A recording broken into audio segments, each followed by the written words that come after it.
কি বন্ধুরা, কেমন আছো তোমরা সবাই? বহুদিন পর একটা ভিডিও শেয়ার করলাম তোমাদের সাথে।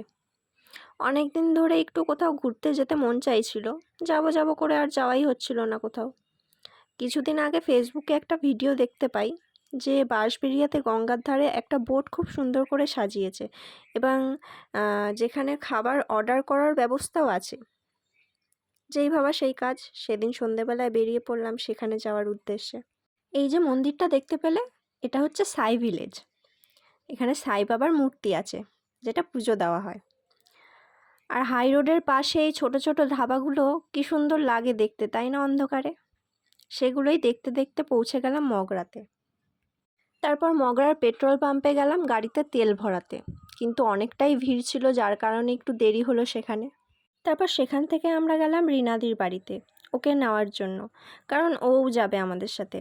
যাওয়ার সময় ও বলেছিল নয়নতারা গাছের চারা নিয়ে যেতে ওর জন্য, সেটাই ও নিয়ে ঘরে রাখতে গেল। তারপর আমরা বেরিয়ে পড়লাম সেখানে যাওয়ার উদ্দেশ্যে। ভুট্টার পাশেই আর একটা রেস্টুরেন্ট ছিল, খুব সুন্দর করে সাজানো, কিন্তু সেখানে আমরা যাইনি। যাওয়ার ইচ্ছে আছে, দেখি পরের বার যেতে পারি কিনা আবার।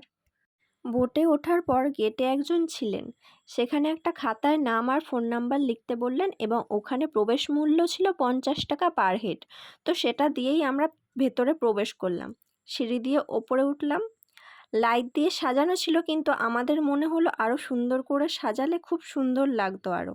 হয়তো পরেও সাজাতে পারে, এই তো কদিন হলো ওপেন হয়েছে। আর বসার জন্য চেয়ার টেবিলও অনেকটাই কম ছিল, বাদবাকি এমনি সব কিছুই ভালো লাগছিল। সেখানে আমরা এগরোল অর্ডার করলাম। ওখানে এগরোলটা অনেক বড় ছিল, হাফটা খেয়েই আমার পেট ভরে গেছিল। আর খেতে বেশ ভালোই ছিল।